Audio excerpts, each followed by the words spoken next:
నా బావను పట్టుకుని మీ కొడుకు అని అంటున్నారు, తను నా బావ అని చెప్పనేసరికి ఏం మాట్లాడుతుంది కావ్య, తను రాజ్ ఏంటి తనకు మా బావ అని అంటుంది అని చెప్పనగానే కావ్య ఏమీ మాట్లాడదు.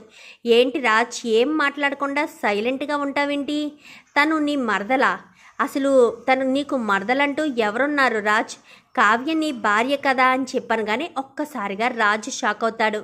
కావ్య నా భార్య, కళావతి గారు నా భార్య అని చెప్పి రాజు అయితే అనుకుంటాడు. అలా అనుకున్న రాజు ఏంటి అంకుల్ ఏం మాట్లాడుతున్నారు, ఎవరెవరితోనో మా బావకు సంబంధాలు అంటగడుతున్నారేంటి, మా బావకు పెళ్లి కాలేదు, మేమే తొందరలో పెళ్లి చేసుకోబోతున్నాం, 1 నెల 2 నెలల్లో నాకు మా బావకు పెళ్ళి అని చెప్పనేసరికి ఏం మాట్లాడుతున్నావమ్మా, తను నా కొడుకు రాజ్ అని చెప్పాను కానీ మీకు బుర్ర పని చేయడం లేదా, మీకు మతి స్థిమితం పోయిందా ఏంటి, నా భావన పట్టుకుని మీ కొడుకు అంటూ మాట్లాడుతున్నారు అని గట్టిగానే మాట్లాడుతుంది అక్కడ యామిని అయితే. ఎందుకంటే అంత గట్టిగా మాట్లాడకపోతే తనన్నది నిజమైపోతుందేమోనని యామిని భయం, ఎక్కడ రాజు తనకు దక్కకుండా వెళ్ళిపోతాడేమోనన్న భయంతోనే యామిని ఆ రకంగా మాట్లాడుతుంది. మాట్లాడేసరికి ఏం మాట్లాడుతున్నావు యామిని, మామయ్య గారికి విలువనిచ్చే మాట్లాడవలసిన అవసరం లేదా, తను మా మామయ్య అని చెప్పాను కానీ మీ మామయ్య అయితే నీకు గొప్ప కళావతి, నాకేంటి గొప్ప, అయినా నా బావను పట్టుకుని అందరూ తప్పుగా అర్థం చేసుకుంటున్నారేంటి, తను నా బావ అని చెప్పాను కానీ ఏంటి రాజ్ ఏం మాట్లాడవేంటి, నీ కళ్ళ ముందు నీ తండ్రికి ఇంత అవమానం జరుగుతూ ఉంటే నువ్వు చూస్తూ ఉంటావా, ఏంటి కావ్య ఏం మాట్లాడవు, రాజు నీ భర్త అన్న విషయం చెప్పవేంటి అంటూ మాట్లాడేసరికి రా బావా వెళ్దామని చెప్పి చేయి పట్టుకునేసరికి చెయ్యి వదులు అంటూ వదిలించుకుని చెంప చెల్లు మనిపిస్తాడు ఇంకా రాజ్ అయితే. ఎందుకంటే రాజ్కి ఆల్రెడీ గతం గుర్తొచ్చేస్తుంది. అది ఎప్పుడైతే గుడిలో తన తల్లిని చూస్తాడో అప్పుడే రాజ్కి గతం గుర్తొస్తుంది, కానీ బయట పడడు. యామినికి బుద్ధి చెప్పాలన్న ఉద్దేశంతోనే రాజు కావాలని సైలెంట్గానే గతం గుర్తొచ్చినా కానీ గుర్తు రానట్టే ఉంటాడు.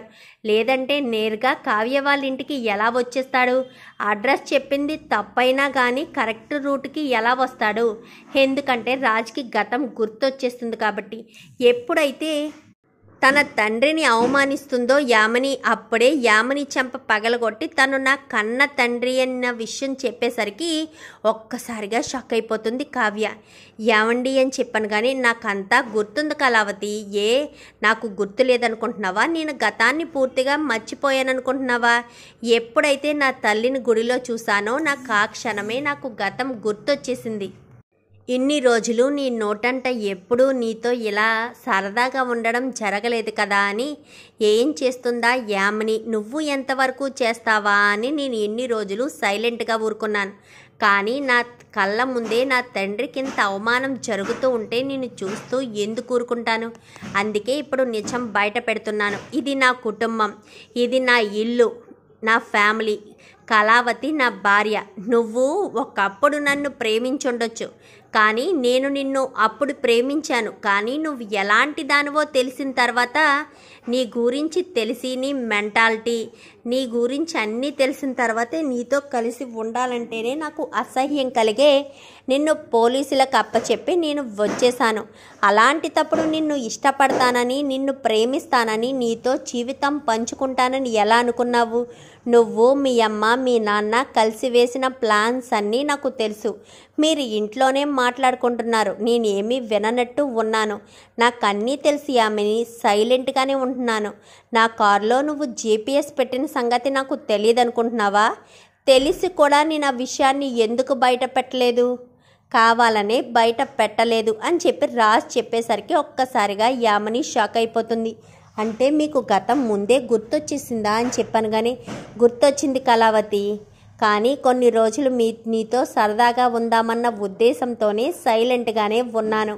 మరి నీకు ఇష్టమైన కలర్ సారీ నీకు ఎలా తీసుకొచ్చాననుకున్నావు, గతం గుర్తొచ్చింది కాబట్టే తీసుకొచ్చాను అంటూ రాజ్ చెప్పేసరికి ఈలోపు అందరూ వచ్చేస్తారు. అందరూ వచ్చేసరికి నాన్న రాజ్ అని చెప్పాను కానీ నానమ్మ అంటూ వెళ్ళి సీతారామయ్య గారిని ఇందిరాదేవిని పట్టుకునేసరికి, నాన్న రాజ్, ఇన్ని రోజులు ఎక్కడికి వెళ్ళిపోయావు, ఏమైపోయావు అని చెప్పాను. కానీ మిమ్మల్ని వదిలి నేనెక్కడికి వెళ్తాను? ఎక్కడ ఉన్నా ఏం చేస్తున్నా మీ ధ్యాస, మీ ఆలోచనే, మీ ఊహలే నాకు ఉంటాయి. ఎప్పటికీ మిమ్మల్ని మర్చిపోలేను అని చెప్పనేసరికి, అత్తయ్య మీకు ఒక విషయం తెలుసా, మిమ్మల్ని ఎప్పుడైతే ఆయన గుడిలో చూసారో అప్పుడే ఆయనకి గతం గుర్తొచ్చేసిందంట అత్తయ్య అని చెప్పనేసరికి, ఏంటి రాజ్ అవునా అనగానే, అవునమ్మా, నువ్వు నన్ను ఎప్పుడైతే చూసావో అప్పుడే నాకు గతం గుర్తొచ్చింది. కానీ నిన్ను అలా చూస్తూ ఉండాలని, మరి నీ బర్త్డేకి నేను కేక్ ఎందుకు కట్ చేయిస్తానమ్మా? నువ్వెవరో తెలియనప్పుడు నేను కేక్ కట్ చేయిస్తానా? చేయించను కదా.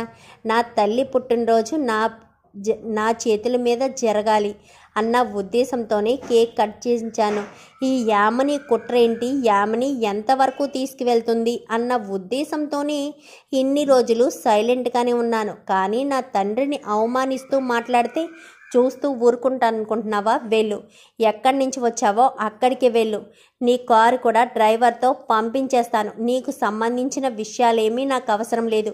ఒక్క క్షణం అని చెప్పి గబగబా రాజు గదిలోకి వెళ్ళి తను వేసుకున్న డ్రెస్సును కాస్త ఎప్పి వేరే డ్రెస్ వేసుకుని ఆ డ్రెస్ కూడా తీసుకొచ్చి యామని మొహం మీద కొట్టేస్తాడు. నీకు సంబంధించినవేమీ నా దగ్గర లేవు. నువ్వు నాకు ఇచ్చిన ఫోన్ కూడా ఆ డ్రెస్లోనే ఉంది. కారు కూడా అక్కడే ఉంది, తీసుకువెళ్ళిపో. నువ్వు ఇంక మీదట నా జీవితంలోకి తొంగి చూడాలని అనుకోవద్దు. మరొక్కసారి నా లైఫ్లోకి వస్తే మాత్రం అస్సలు ఊరుకోను అని చెప్పనేసరికి, అది కాదు రామ్, ప్లీజ్ రాజ్, నా మాట విను. నాకు నువ్వంటే చాలా ఇష్టం. నన్ను పెళ్లి చేసుకో అని చెప్పాను. కానీ నీకేమన్నా పిచ్చా ఏంటి? నేను నిన్ను ఎలా పెళ్లి చేసుకుంటాననుకుంటున్నావు? నాకు భార్య ఉంది, నాకు పెళ్లి జరిగింది, భార్య ఉంది అంటే నీకు అర్థం కాదా? నన్ను పెళ్లి చేసుకోమని నువ్వు ఎలా చెప్పగలుగుతున్నావు? అంటే నా భార్యను వదిలేయాలా, లేక నిన్ను రెండో పెళ్లి చేసుకోవాలా? నువ్వు ఏం మాట్లాడుతున్నావో ఏంటో నీకైనా అర్థమవుతుందో లేదో నాకు అర్థం కావట్లేదు. ఆయన కూతుర్ని ఇంత దారుణంగా పెంచిన నీ తల్లిదండ్రులు ననాలి. ఎవరిని పడితే వాళ్ళని కోరుకుంటే తీసుకొచ్చి పెళ్లి చేశాడని కూడా సిద్ధపడుతున్నారు. పెళ్ళైన మగాడైనా మరొక ఆడదాని జీవితం నాశనం చేసైనా సరే తన కూతురు సంతోషాన్ని కోరుకునే తల్లిదండ్రులు మీ అమ్మా నాన్నలనే చూశాను అంటూ మాట్లాడేసరికి, అది కాదు రాజ్, ప్లీజ్ రాజ్, నా ప్రేమను అర్థం చేసుకోను. కానీ చిచి, నిన్ను చూస్తుంటేనే నాకు అసహ్యం కలుగుతుంది. ఇంకా నీ ప్రేమను నేను అర్థం చేసుకోవాలా? నువ్వు ఏం మాట్లాడుతున్నావో నీకైనా తెలుస్తుందా? లేదంటే నీకు బుర్ర పని చేయడం లేదా? నేను గతాన్ని మర్చిపోయినట్టుగా నీకు కూడా బుర్ర పని చేయకుండా పోయిందా ఏంటి అంటూ గట్టిగానే మాట్లాడతాడు రాజ్. అయితే తనతో నీకు మాటలేంటి రాజ్, నువ్వు పద లోపలికి అని చెప్పి అపర్ణ కాస్త రాజును తీసుకుని లోపలికి వెళ్ళిపోతుంది.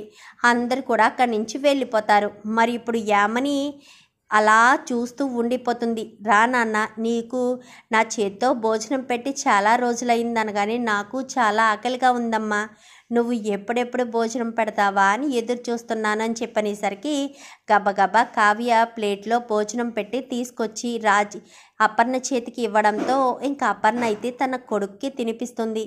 అపర్ణని ఎలా సంతోషంగా చూసి ఎన్ని రోజులైందో కదా సుభాష్. మళ్ళీ ఇలాంటి రోజులు మనకి వస్తాయని కలలో కూడా అనుకోలేదు. అపర్ణ ఇలా సంతోషంగా ఉండడం చాలా ఆనందంగా ఉంది అని చెప్పి ఇందిరాదేవి అంతా కూడా మాట్లాడేసరికి అంతా కూడా చాలా హ్యాపీగా ఫీల్ అవుతారు. రుద్రాని మాత్రం ఇదేంటిది, వీడు పోయాడు, ఇంకా మళ్ళీ లైఫ్లో రాడు కదా, జీవితాంతం హ్యాపీగా ఉండొచ్చు, నా కొడుకుని ఏదో ఒక రోజు గొప్పవాడిని చెయ్యొచ్చు, ఆ ఇంటికి వారసుని చెయ్యొచ్చు, ఆ కంపెనీకి పంపించవచ్చు అని నేను కలల కంటే మళ్ళీ రాజు తిరిగొచ్చి గతం మర్చిపోయాడు అని అనుకున్నాను. మళ్ళీ నార్మల్ మనిషి అయిపోయాడు. ఏంటిది, ఇన్ని రోజులు యామిని అనే అమ్మాయి దగ్గర ఉన్నాడా? ఎన్ని రోజులు అక్కడ ఉన్నాడన్న విషయం తెలిస్తే వాడిని అక్కడే లేపేసి ఉండేదాన్ని అని చెప్పి రుద్రాని కాస్త అనుకుంటుంది.